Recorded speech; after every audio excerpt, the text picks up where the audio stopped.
এখন মানে ওইটা তো দেখলেন আমরা পুরাতন স্বর্ণ গালায়া টেস্ট মানে পরীক্ষা করলাম কোষ্টি পাথরে। এটা স্বাভাবিকভাবে আপনি টন্স করতে পারেন, টন্সও করার সুযোগ আছে যাতে কাস্টমার ঠকবে না, দোকানদারও ঠকবে না। হ্যাঁ, যেহেতু আগে যেগুলা নিয়ে ঝামেলা মানে দোকানদাররাই তো ডুপ্লিকেট দিছে, আমাদের মতন দোকানদাররাই দিছে ডুপ্লিকেট, হয়তো তারা বেশি অর্থ মানে পাওয়ার জন্য দিছে। তো আসলে বর্তমান 2006 সালে এই হলমার্ক সিস্টেমটা চলে আসছিল ঢাকাতে। তো আমাদের গ্রামে হয়তো 17 সালে আসছে, প্রায় 10-12 বছর 11 বছর পরে আসছে আর কি। তো আমি ঢাকাতেই কাজ করতাম, আগে হলমার্ক ছিল জানতাম। আমরা গ্রামে আসার পর হলমার্কই কাজ করার জন্য চেষ্টা করি, কাস্টমারকে বোঝানোর চেষ্টা করছি, কিন্তু কাস্টমাররা বোঝার চেষ্টা করে না। কিছু কিছু কাস্টমার ওনারা চায় যে শক্ত হইলেই মনে হয় জিনিসটা ভালো, নরম হইলে মনে হয় জিনিসটা ডুপ্লিকেট, এই চিন্তা করে মানে তাদের যে এই ধারণাটা তারা আগে থেকেই মাথায় ছিল যে আগের দোকানদারগুলা, পুরাতন দোকানদারগুলা যেভাবে বলে গেছে ওইগুলাই কাস্টমার হচ্ছে বিশ্বাস করে নিত সব কিছু। তো দোকানদাররা যেভাবে বুঝাইছে ওইভাবেই তারা মাইনে নিছে আর কি। তো ওইটাই ভালো মনে করতো। তা এখন আমরা বেশি না, এটাও 6 বছর আগের বানানো, 6 বছর হবে না, হ্যাঁ 6 বছরই ধরলাম 6 বছর আগের। তো এটার মধ্যে একটা জিনিস দেখানোর জন্য আমি রাখছি এটা শুধু। আপনি একটু ক্যামেরাটা যদি সামনে আনেন তাহলে আর একটু বুঝাবো আমি।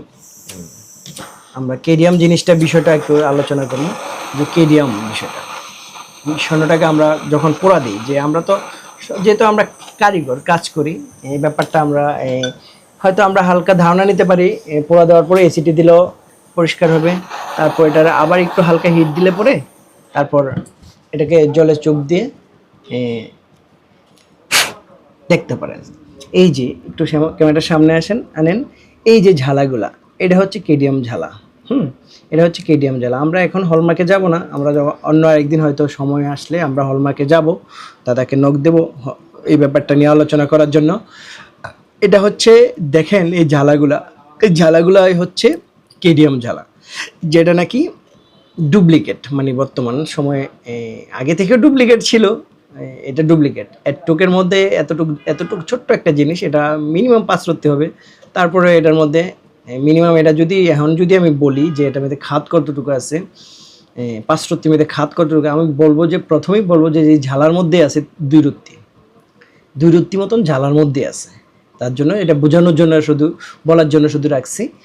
এই যে দেখেন যে এই স্বর্ণের এই পার্টটা দেখেন, স্বর্ণের কালার আছে এই পার্টটাতে, এই কালার আছে শুধু ঝালার জায়গাগুলো, যেই জায়গায় জোড়া আছে এই জায়গাগুলোতে দেখছেন, এই জায়গাগুলো একদম সাদা। হ্যাঁ, তারপর আমি চেক করি এটা কতটুকু পরিমাণে খাদ আছে, এটা একটু দেখে নিই। এটা স্বর্ণতে ইয়েতে কতটুকু আছে আমি একটু আলাদা করব। এবার বলবো যে এই যে ঝালার মধ্যে কেমন আছে স্বর্ণ, আর রিয়েলি মানে গায়ে স্বর্ণ কেমন আছে। আমরা প্রথম উপরেরটা নিলাম,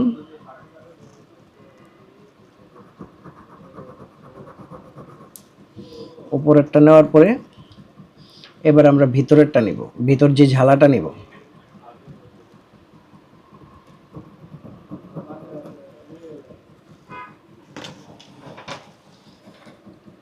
ঝালাটা আসে নাই আসলে, ঝালাটা একটু ভিতরে তো যার কারণে ঝালাটা আসে না। তারপরও বোঝা যায় যে একদম বাজে কেডিয়াম ছিল, আহামরি ভালো কেডিয়াম ছিল না। তো ভালো দিতে পারতো ওনারা চেষ্টা করলে, কারণ ইচ্ছার শক্তির উপরে আর কিছুই নেই। আমি যদি চিন্তা করি কাস্টমারদের ন্যায্য টাকা নিছি, ন্যায্য মজুরি নিছি, তার মধ্যে ঝালাটা ভালো দিতে পারতো উনি চেষ্টা করলে, কিন্তু ঝালাটা ভালো হয় না। কিন্তু তারপর আমি একটু দেখার জন্য করব।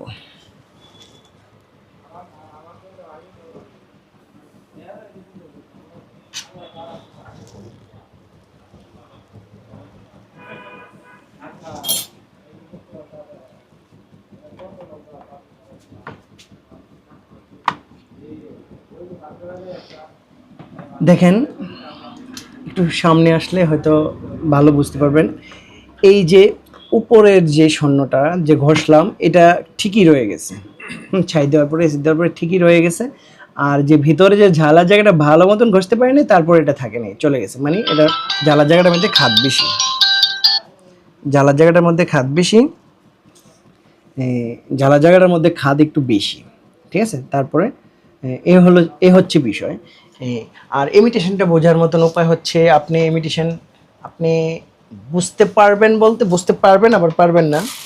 যেমন ধরেন আমি একটা নর্মালি যে আমাদের ডিপার্টমেন্টের যে এই,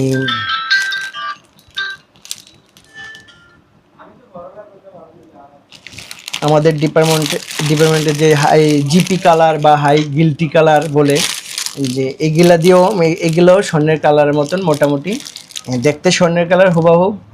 এগুলাও অনেক দিন থাকে কালারগুলা।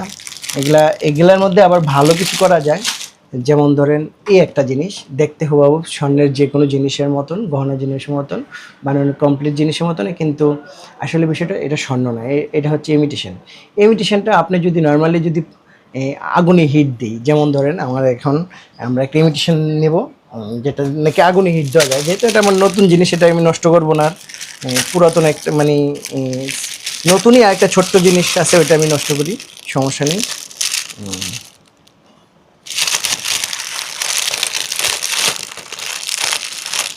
আমি এখন এটা একটু দেখানোর জন্য, যেমন ধরেন এটাও নতুনই, তারপর এটা আমি নষ্ট করবো, সমস্যা নেই। এটা হচ্ছে ইমিটেশন, দেখতে হুবহু স্বর্ণের কালার। এটা একটু আগুনে হিট দেবো, আগুনে হিট দেওয়ার পর কালো হয়ে গেছে। স্বর্ণটা এরকম কালো হয়, কালো হওয়ার পরও দেখবেন স্বর্ণে তো কালো হওয়ার পরে আর এসিডে দেওয়ার পরে থাকে না, কালার থাকে না।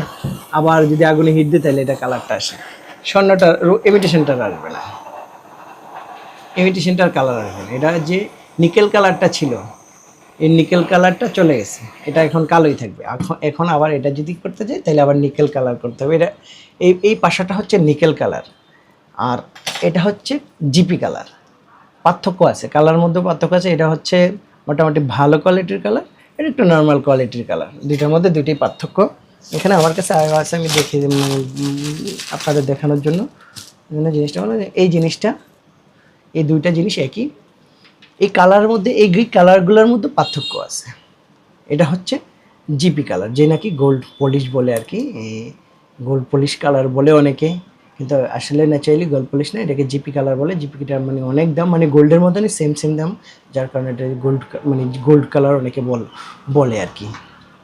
ঠিক আছে, এ হচ্ছে আমাদের আজকেরই। আর এটা যদি কষ্টি পাথরে ঘষা দেয় এটা কিছুই থাকবে না, এটা এসিড দেওয়ার সাথে সাথে চলে যাবে। ওটা তো আগেরগুলোতে স্বর্ণগুলো তো মোটামুটি ছিল, ছাই দেওয়ার পরে এসিড দেওয়ার পরে ছাই দেওয়ার পরে চলে গেছে, আর এটা কালারই আসবে না। এটা জাস্ট আমি ঘষলাম, ঘষার পরে যে স্বর্ণের যে কালারটা এটি আসবে না, একদম থাকবে, স্বর্ণের কালারই আসবে না, একটু সাদা সাদা থাকবে। এটার মধ্যে অ্যাসিড দিলে, যেমন যদি আমরা অ্যাসিড দিই, এটা থাকবে না, এখনই থাকবে না।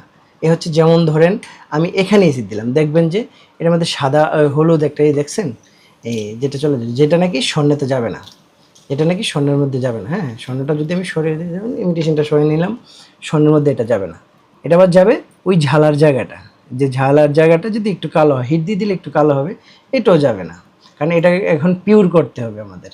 পিওর করলে হচ্ছে এটা দিয়ে আমরা আবার কাজ করতে হবে, যেই দোনোটাই পিওর করতে হবে। এবার ছোট হোক বড় হোক, যাই হোক 21 ক্যারেট হোক 22 ক্যারেট হোক, তখন আমরা ক্যারেট ভাগ করে নির্ধারণ করে কাজ করি আর কি। এই হচ্ছে আমাদের আজকের বিষয়। ঠিক আছে, তারপর যদি আর কিছু জানার থাকে আপনি কমেন্ট করতে পারেন, তারপর আমি প্রয়োজনে রিপ্লাই দিয়ে দেবো।